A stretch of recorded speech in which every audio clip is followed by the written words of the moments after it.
আসসালামু আলাইকুম রহমতুল্লাহ। প্রিয় ভিউয়ার্স, আপনারা কেমন আছেন? আশা করি আল্লাহর রহমতে ভালো আছেন।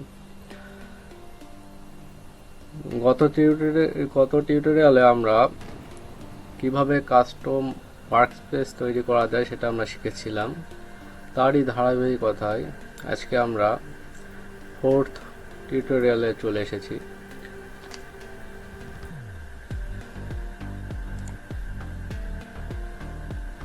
আমরা 3rd টিউটোরিয়ালে যে এখানে ছিলাম হচ্ছে যে কাস্টম যে ওয়ার্কস্পেসটা তৈরি করেছিলাম, নামটা কি মনে আছে আপনাদের? প্রিন্ট ডিজাইন নামে আমরা একটা কাস্টম ওয়ার্কস্পেস তৈরি করেছিলাম। তো এই ওয়ার্কস্পেস থেকে আমরা একটু শিখব কিভাবে একটা নিউ ফাইল ক্রিয়েট করা যায়, সেটা আমরা শিখব। যদিও আমরা প্রথম ক্লাসে আমরা এটা শিখেছি, কিন্তু তারপরে আজকে একটু প্রথম ক্লাসে যে টপিকসগুলো নিয়ে আলোচনা হয় নাই, সেগুলো নিয়ে আজকে হয়তো নতুন কিছু পাবেন। তো আমি নতুন ফাইল ক্রিয়েট করতে যাচ্ছি।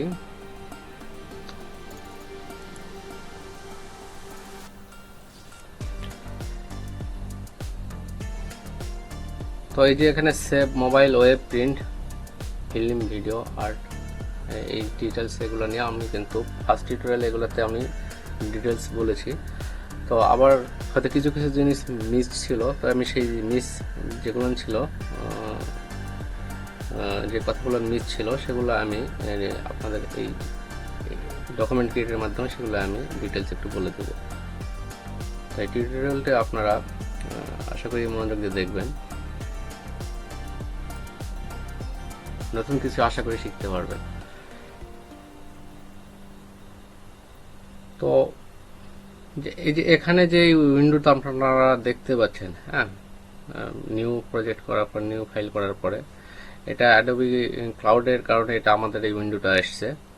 আর যারা অ্যাডোবি ক্লাউড ব্যবহার করতেছেন না, অ্যাডোবি অন্যান্য ভার্সন ইউজ করতেছেন, তারা এখানে মোর অপশন আছে, ক্যান্সেল করে দিই। যারা ক্লাউড সফটওয়্যারটা ইউজ করতেছেন তারা এই ইন্টারফেস পাবেন, তারপরে এখান থেকে আপনারা মোর সেটিংসে যাবেন। আর যারা প্রিভিয়াস অর্থাৎ পুরাতন সফটওয়্যার ইউজ করতেছেন, তারা এই যে বর্তমান এখন যে ডায়লগ বক্সটা আসছে মোর সেটিংস, তারা নিউ ফাইলে গেলে তারা এই সেটিংস এই ইন্টারফেসটা পাবেন, এই ডায়লগ বক্সটা পাবেন। সেম, একদম সেম। আচ্ছা, যেখানে যে ফাইল নেম দিতে হবে, আমাদের ফাইল নেম দেব, অথবা আপনি প্রজেক্ট ক্রিয়েট করার পরে সেভ করে আপনি ফাইল নামটা চেঞ্জ করে নিতে পারবেন, ওই সময় নিতে পারবেন। তো এটা এরকমই থাক। এখানে যেটা আসছে প্রিন্ট প্রোফাইল, এখানে আমাদের একটা প্রোফাইল দিতে হবে। আমরা যে পেজটা ক্রিয়েট করবো কিংবা যে পেজটা ক্রিয়েট করবো সেটা প্রোফাইল কোন টাইপের হবে, প্রিন্ট টাইপের না ওয়েব টাইপের না মোবাইল টাইপের না ফিল্ম ভিডিও না আর্ট ইলাস্ট্রেশন। তো এখানে যে প্রিন্ট আছে, ডিফল্ট প্রিন্ট দেওয়া আছে। ক্লাউড অ্যাডোবি সফটওয়্যারটা আমাদের এখানে ডিফল্ট প্রিন্ট সেটিংস দেওয়া আছে, আর আমরা প্রিন্ট সেটিংস নিয়ে কাজ করতেছি। তো এখানে আমাদের আর্টবোর্ড দেওয়া আছে একটা, লেটার সাইজ দেওয়া আছে, লেটার সাইজ। আচ্ছা, আমি এখানে পরে বলতেছি যে একটা প্রিন্ট দেওয়া আছে, প্রোফাইল আমাদের প্রিন্ট সেটিং করা আছে। তো এখানে একটু দেখেন যে আমাদের যে ইউনিট, ইউনিট দেখেন, এই যে আমাদের মেজারমেন্ট দেওয়া আছে ইউনিটে, পয়েন্টে দেওয়া আছে, পয়েন্টে দেওয়া থাকার কারণ হলো যে প্রিন্টিং রিলেটেড যেসব ডিজাইন করতে হবে সেগুলো মেজারমেন্ট অ্যাডোবি আমাদেরকে ডিফল্ট পয়েন্টস দিয়ে দিয়েছে। আর যদি আমরা এখানে প্রোফাইলটাকে যদি আমরা ওয়েব করে দিতাম, তাহলে আমাদের ইউনিটস ডিফল্ট অ্যাডোবি আমাদেরকে ইউনিটসের ডিফল্ট পিক্সেল দিয়ে দিত। আর যদি মোবাইল দিতাম তাহলে পিক্সেলে থাকতো film video art illustration. Film video দিলে অর্থাৎ যেই ডিজাইনগুলো আমাদের ডিভাইস শো করবে সেগুলোর ইউনিট আমাদেরকে অ্যাডোবি ডিফল্ট পিক্সেলে কনভার্ট করে দিচ্ছে। আর যেহেতু আমরা প্রিন্ট নিয়ে কাজ করব, প্রিন্টিং ডিজাইনের একটা পেজ নিব, এখানে আমাদের ইউনিট এসে ডিফল্ট শো করেছে পয়েন্টসে। তাহলে প্রিন্টিং ডিজাইনের ইউনিট ইঞ্চি দিব, অথবা যদি জবটা যদি ইউএসএ কানাডার হয় তাহলে ইঞ্চিতেই দিব। আর যদি ইউরোপীয় কোনো যদি ক্লায়েন্টের যদি কাজ হয় তাহলে সেক্ষেত্রে আমরা ইউনিটটা দিব সেন্টিমিটার অথবা মিলিমিটারে।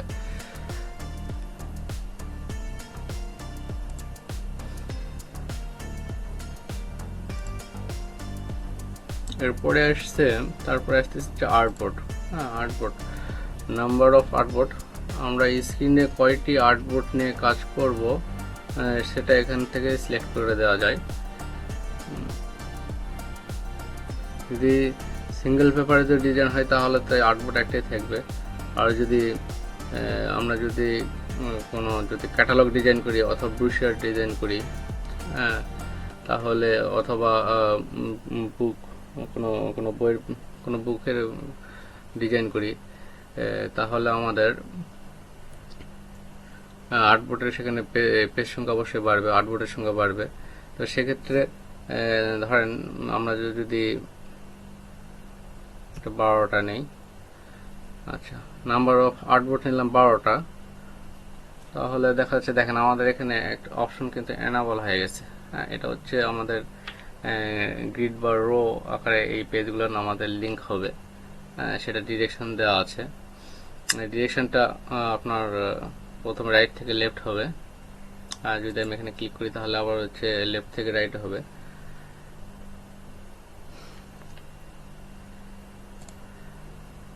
তো আমরা যদি বুক পাবলিকেশনের জন্য ডিজাইনের ক্ষেত্রে ধরেন অনেকগুলো পেজের প্রয়োজন হয়, তো সেক্ষেত্রে আমরা যদি একটা ফরম্যাট সেটিং করে নেব, তো সেক্ষেত্রে যদি আমরা যদি 32 পেজের একটা ফরম্যাট সেটিং করে নেই, সেক্ষেত্রে দেখা যাবে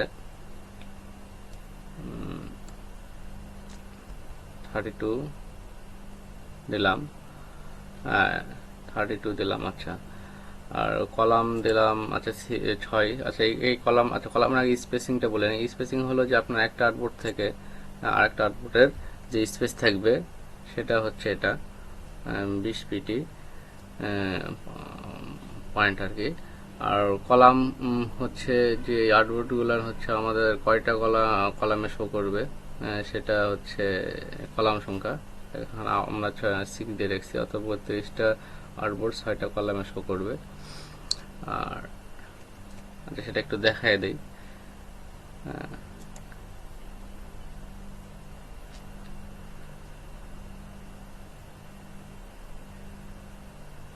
এই দেখেন 1 2 3 4 5 6 6টা কলামে আমাদের আর্টবোর্ডগুলো শো করেছে। আমি যদি এটাকে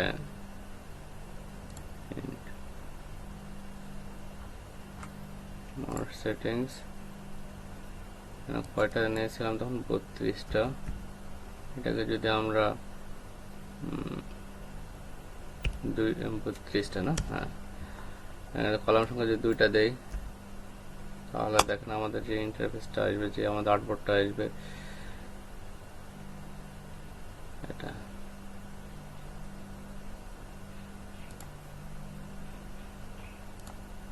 তারপরে আমরা যদি এটাকে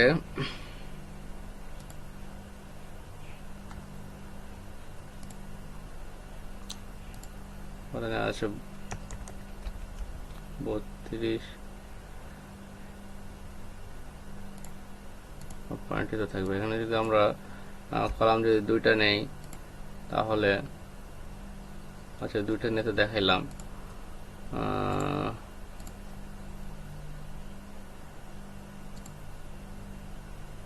যদি এখানে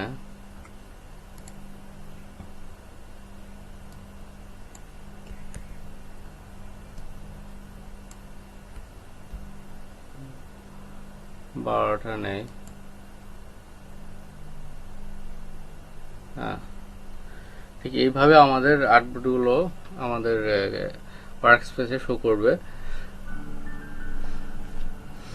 আর আচ্ছা, আর্টবোর্ডের পরে সেটিংস আমাদের আর কি আছে, মোর অপশন। আর যদি আমরা এখান থেকে পেপার সাইজ এখান থেকে আমরা তো সিলেক্ট করে দিতে পারবো, letter A4 large scale A3। আর যদি আমরা যদি এখান থেকে আমরা কাস্টম করে নিতে পারবো, যদি কাস্টম যদি করি, এখান থেকে কাস্টম অপশন আছে, এই যে profile, custom size, profile custom, অর্থাৎ আমরা এখান থেকে তো প্রিন্টিংয়ের জন্য দিয়ে দিলাম, এখান থেকে আমরা সিলেক্ট করে দিচ্ছি। হ্যাঁ, যদি আমরা কাস্টম করি তাহলে আমাদের প্রোফাইলটা কি করব, কাস্টম করে দেব। কাস্টম যেটা ছিল কাস্টম করে দিয়ে এখান থেকে আমরা পেপার সাইজ কাস্টম করে নেব, অথবা এখানে পেপার সাইজটা বসাই দেবো, কাস্টম যে সাইজটা নেব সেই সাইজটা এখানে বসাই দেবো, তাহলে আমাদের কাস্টম সাইজ চলে আসবে। তারপরে যেটা আসছে আমাদের, এই যে এখানে ওরিয়েন্টেশন, অর্থাৎ আমাদের ডিজাইনটা পোর্ট্রেট হবে না ল্যান্ডস্কেপ হবে, সেটা এখান থেকে আমরা সিলেক্ট করে নেব। দেন আমাদের যেটা আসছে সেটা হচ্ছে ব্লিড। এই ব্লিডটা হচ্ছে প্রিন্ট টেমপ্লেটের ক্ষেত্রে ব্লিডটা অবশ্যই ম্যান্ডেটরি। যদি আমরা প্রিন্টিং ডিজাইন করি তাহলে ব্লিডটা অবশ্যই আমাদেরকে ইউজ করতে হবে।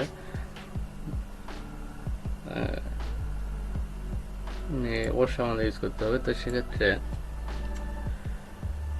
আমাদের একটা স্ট্যান্ডার্ড ব্লিডের একটা স্ট্যান্ডার্ড সাইজ আছে, এটা হচ্ছে 1.25। তার আগে কিছু কথা বলে নিই, আমরা যখন একটি পেপারের ডিজাইন প্রিন্ট করব তখন সেটা বর্ডার পর্যন্ত প্রিন্ট করা সম্ভব হবে না, যার কারণে আমাদের কিছুটা অংশ কেটে ফেলতে হবে।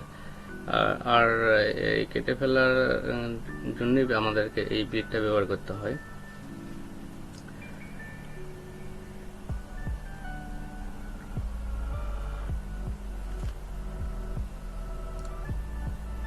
আচ্ছা, তো আমরা এখানে কি করব, ব্লিডের একটা যে স্ট্যান্ডার্ড সাইজ সেটা যে 0.125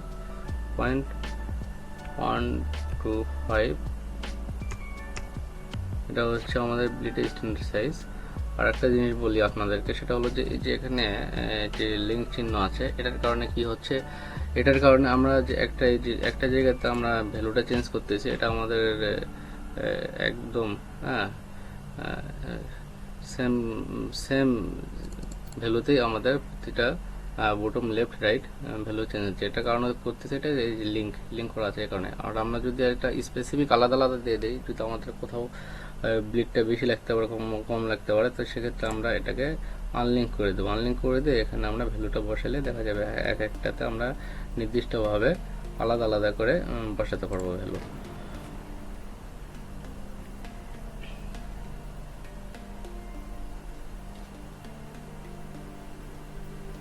তারপরে আসছে আমাদের অ্যাডভান্স কালার অ্যাডভান্স সেটিং।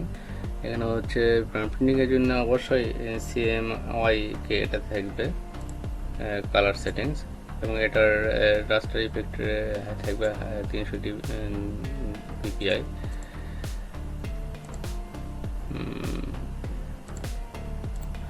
আর যে কালার মডেল যেটা CMY সাইন মেজেন্টা ইয়েলো এবং কেতে হচ্ছে ব্ল্যাক।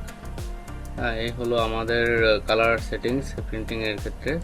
যদি আমরা ওয়েব ডিজাইন করি অথবা কোনো ডিভাইসের জন্য যদি আমরা কোনো ডিজাইন তৈরি করি, তাহলে সেক্ষেত্রে আমাদের এখানে আসবে হচ্ছে কালার মোড আসবে 8GB, রেড গ্রিন ব্লু, এটা মৌলিক 3টি কালার। আর মৌলিক আপনারা হয়তো অনেকে জানেন, মৌলিক 3টি কালারের সমন্বয়ে আমরা পৃথিবীতে যত রকম কালার আছে সেগুলো তৈরি করা সম্ভব, অথবা পৃথিবীর যত রকম কালার আছে সবগুলো এই 3টি মৌলিক কালার দ্বারা তৈরি হয়। আরেকটা এসছে হচ্ছে আপনার এটার পরে আমাদের রাস্টার ইফেক্ট থাকবে এখানে স্ক্রিন 72 ppi, এটা থাকবে আমাদের হচ্ছে রাস্টার ইফেক্ট। এখানে আমি আর একটা জিনিস স্কিপ করে চলে আসছি, সেটা হচ্ছে যে আপনার যদি আমাদের জবটা যদি ইউরোপ, আচ্ছা এটা কিন্তু আপনার হবে ইঞ্চিতে হবে, এটা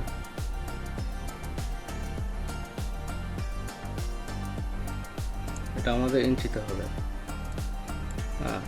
আর যদি ইউরোপিয়ান যদি আমাদের জবটা হয়ে থাকে তাহলে আমরা এটা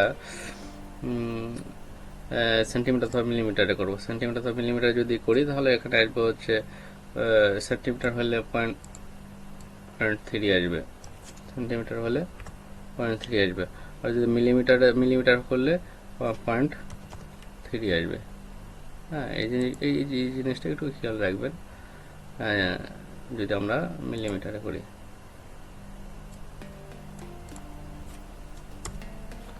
আর যদি আমরা এখানে যেহেতু আমরা ইঞ্চিতে করতেছি তাহলে এখানে 1.25 দিয়ে দিলাম, 0.125 ইঞ্চি। ক্রিয়েট ডকুমেন্ট,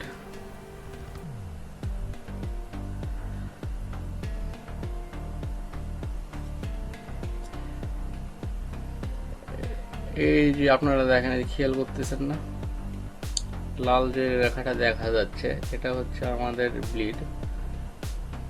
আর আমরা যেই অংশটা কাটিং করব সেটাই যে কালো যে অংশ, এখান থেকে আমরা কাটিং করবো, এটাকে বলা হচ্ছে ট্রিম লাইন, এটাকে বলা হয় ট্রিম লাইন।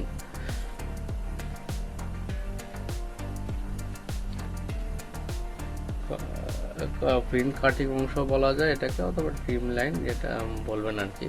এই অংশ থেকে আমরা এই এক্সট্রা অংশ যেটা আছে এটা আমরা কাটিং করে নেব। ধরেন যে আমরা এই একটা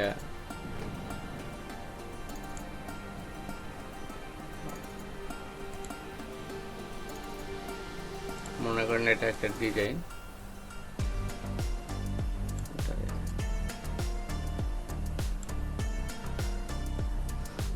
এই ব্লিডের অংশ হইতে যে টিম লাইন পর্যন্ত যেটা আছে প্রিন্ট করার পর আমরা এই অংশটুকু কেটে ফেলবো। তো ভিউয়ার্স, আজকে এ পর্যন্তই। যারা নতুন ভিউয়ার্স ছিলেন তারা অবশ্যই চ্যানেলটি সাবস্ক্রাইব করবেন। যদি চ্যানেলটি সাবস্ক্রাইব আপনারা না করেন তাহলে পরবর্তী ভিডিও নোটিফিকেশন আপনারা পাবেন না। অবশ্যই চ্যানেলটি সাবস্ক্রাইব করবেন। আজকে এ পর্যন্তই, তাহলে পরবর্তীতে নেক্সট টিউটোরিয়াল আপনাদের সঙ্গে আবার দেখা হচ্ছে। আসসালামু আলাইকুম রহমতুল্লাহ।